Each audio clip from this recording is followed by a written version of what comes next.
Hi guys, I'm going to do this again. I did a video just like this. It was 37 minutes long of me rambling on, so I'm going to try to make this a bit shorter and more to the point, less rambling. Why do I like Elder Scrolls Online? I've been asked this. It's really early, and it's possibly too soon to tell what the outcome will be. But this is the third day or fourth day of early access. I was invited to the beta, didn't play it because I was working, but now I get to play.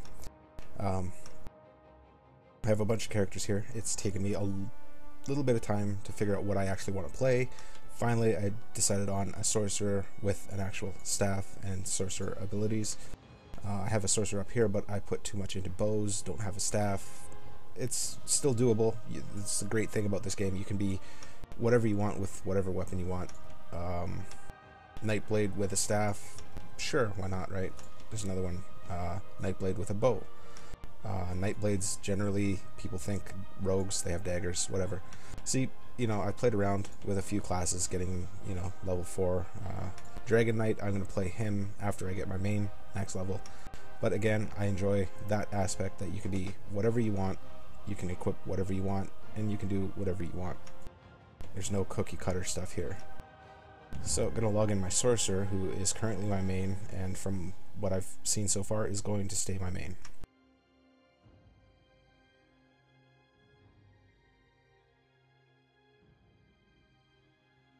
Like Skyrim, Morrowind, Oblivion, the previous Elder Scrolls games, this is very open world, it seems. There's no zoning like in Final Fantasy 14.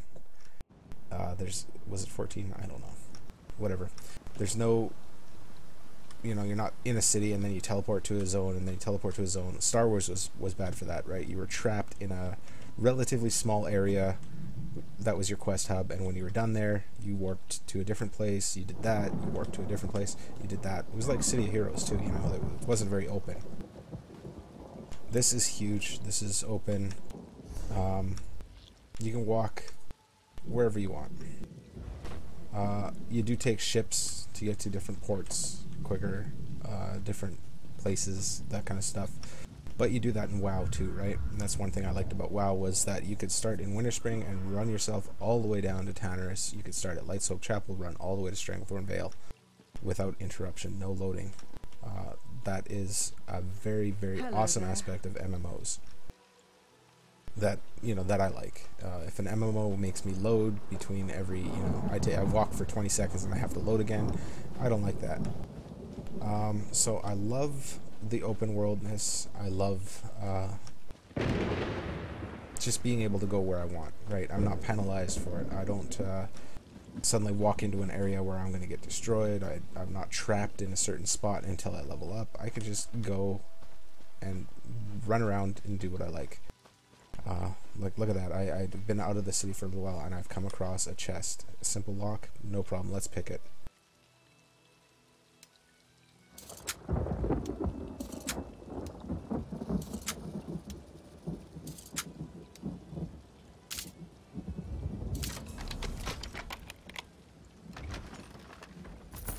Sweet. Okay, so there's lock picking.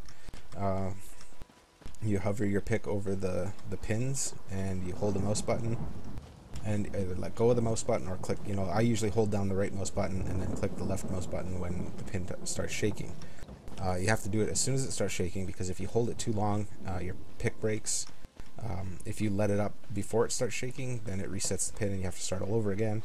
And of course you're racing the timer, because once the timer reaches 0, you're kicked out of the lock. You have to wait a couple seconds before you can try again. The reason they do that is because sometimes they come across a chest with 3 or 4 people around it that all want to pick it, and if one guy fails, now he has to wait his turn to try again so somebody else can go in and try. Keeps people from just hoarding a chest. If one guy just sits there picking the same chest and failing over and over again, he's stealing that chest from other people that might be able to do it, whatever. So you take turns. Makes perfect sense. Class builds. Every time you level up, you can put a point into magicka, health, or stamina. That's pretty simple, straightforward. But this is where it gets interesting. Depending on your class, you get 3 separate things that you can put points into. Each time you level up, you get a skill point. Also in the world, there's sky shards. When you collect a sky shard, you add to this here, and when you collect 3, you get another skill point. So exploration can actually be massively beneficial because you explore, find sky shards, get skill points, increase your class. By using spells, like if I use Endless Fury, I increase my Storm Calling, which allows me to unlock different abilities in Storm Calling. I don't use any of these other ones, so I don't have any points there. I'm focusing on Storm Calling. With the weapons, same thing. I'm focusing on destructive staves, so by using my staff, I increase my staff skill. That gives me points and unlocks abilities that I can, further increase my class with, right? Beautiful stuff. I can equip a two-handed weapon, be a two-handed mage if I want to go around cleaving stuff and dealing magic damage. I can throw a bow on, whatever. You're so free to play how you want to play. You don't have to be the mage that stands at the back and does the typical glass cannon stuff. You can be a mage that wears plate armor and charges into the fray and cleaves with his two-handed sword. It's mind-boggling what you can do. Armor, I'm focusing on light armor. It's got some perks that really help Magicka users. But if you want to be support, there's your heavy armor. There's your medium armor, critical strike with physical attacks. Okay, why would a mage want physical attacks? Again, you got your cleave, but you get different abilities that come from being a Stormcaller, so you're unlimited. That's what I want to get to. It's just there's no cookie cutter stuff. You don't have to be this, you don't have to be that. I'm sure people are going to come along and say if you want to be the best DPS possible, you have to do this. But why?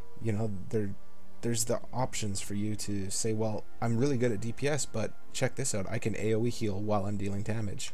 And then suddenly you're more useful, because you can heal your friends in the party while you're dealing damage. And there's so much that you can do.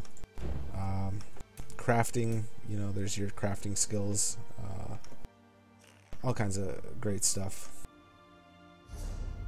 All of the problems people have complained about to me and that I've read on forums have not been problems for me.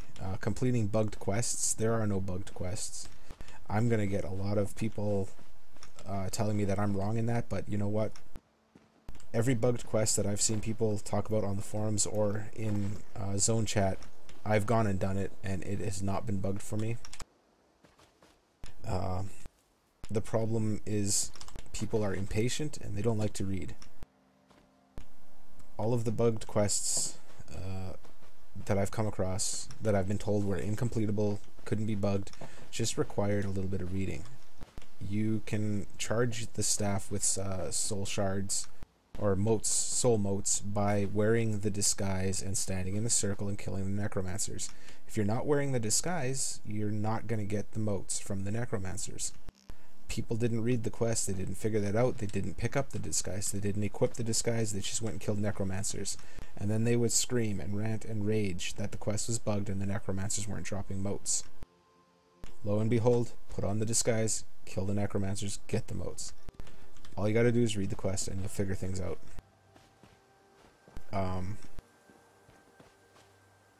Yeah, same with saving the villagers. You just use the bucket of water, put the fires out, and you save the villagers. If you don't read the quest, you won't figure out that you're supposed to pick up the bucket of water. You won't figure out that you're supposed to put out the fires. Simple stuff. Just read the quest. So, basically, everything I've heard that was negative about this has not been an issue for me, because I've figured I'd read the quests. Quests aren't bugged. Fair enough. It works. Good to go. Combat. Well, combat, I can't argue with people that say they don't like the combat, because that's your preference, right? You don't have to like everything. The combat for me, because I've played Morrowind, Oblivion, and Skyrim, the combat is exactly what I came to expect from playing those games. You're first person, you pop out your staff, you shoot things, right? You charge up a super shot kind of deal, and well, I'm not shooting an enemy, so it's not gonna waste the charge on the staff, because yeah, if you look at the staff, it's got deal 6 shock damage. Anyways, it's if you've played Skyrim, and I'll say Skyrim because most people understand what Skyrim is. A lot of people understand what Oblivion is. Very few people respectively understand what Morrowind is, and I can't say anything even personally about the game before that because I didn't play. I entered the series in Morrowind. Anyways, if you've played those games, you understand the combat. You already know how to play this. Don't come in expecting World of Warcraft combat. Don't come in expecting Rift combat. You can dodge physical attacks. You can block. And you can interrupt. Exactly what you come to expect from the Elder Scrolls series. So, if you don't like that style of combat and you want a World of Warcraft style of combat, well, yeah, I can't argue with you on that. You know, that's sure. I wouldn't say the game sucks because of that. You know, like that's what I've heard. Oh, it sucks because, you know, the combat system is broken and, you know, this and that about the combat system. No, it doesn't suck. It's just a personal preference. You don't like it, you don't have to like it. It is what it is, and I enjoy it. I like it. I like that I don't hit tab key to target enemies and just sit there spamming abilities until the enemy dies. I like that I actually have to face the enemy. I have to keep the enemy in front of me. I have to target the enemy. Within reason. There is, like, you know, an aim assist kind of thing. If you've played Call of Duty or whatever, you already know about that, where you don't actually have to aim directly on, but it's there.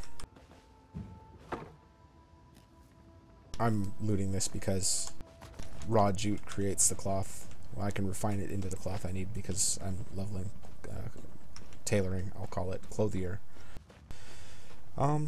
So yeah, that's I guess in a nutshell what I like about this game. I'm not sitting here trying to convince people to play this game. The reason for that is I've been through this now over the years with many games. When Rift came out, I thought it was amazing. I loved it. I just chinked out on it for hours and hours with friends and family, and we played the hell out of that. And then they broke it. They turned it into WoW 2.0. They just made it, well, it became everything that caused me to leave WoW, which meant I left Rift. Early on, games always seem to be amazing. The community in this game right now is absolutely awesome. I have answered questions in Zone Chat. I have asked questions and been answered in Zone Chat. I have traded with people. I have sold items to people. And everything's been very fair. There's no auction house, which I love. The reason I love that is nobody's going to be sitting there buying out all of the low-level stuff and reposting it for outrageous prices because there's nothing there. If you get into a guild, there are guild stores, which are basically shops where guild members put up items and you can buy them.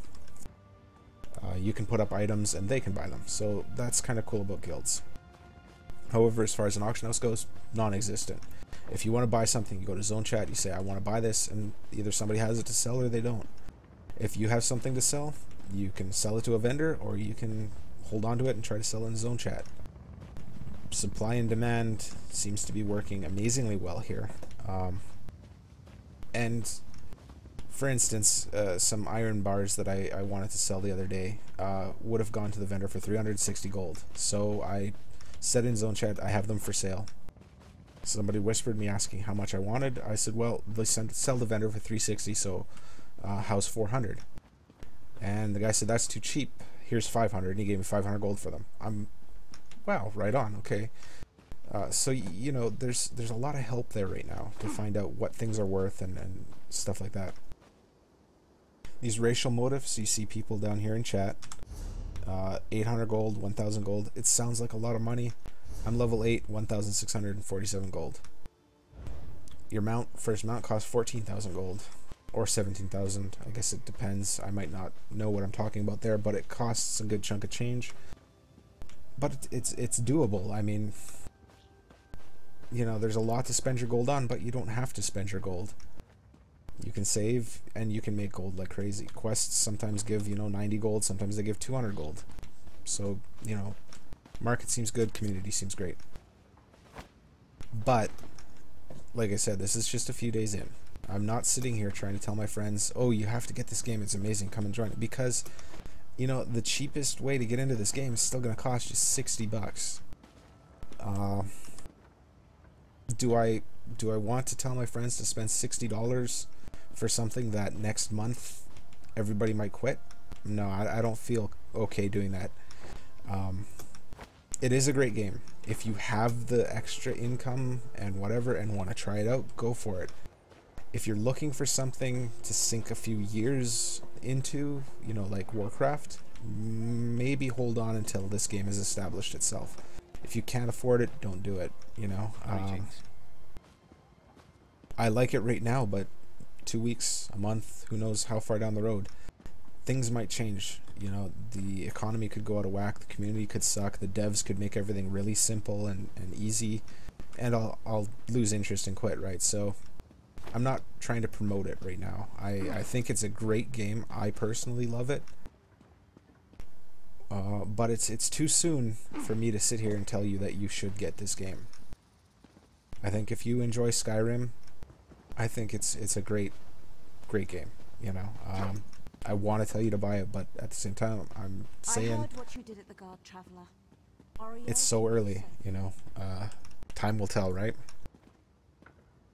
So, having said that, I think I will end for now. I've touched on a lot of the stuff I wanted to touch on, and hopefully I've made this shorter than half an hour. Anyways, I'll post some more videos with some more in-depth stuff, and, you know, I'm still learning, so as I figure things out too, I'll make some more videos. Alright, later guys.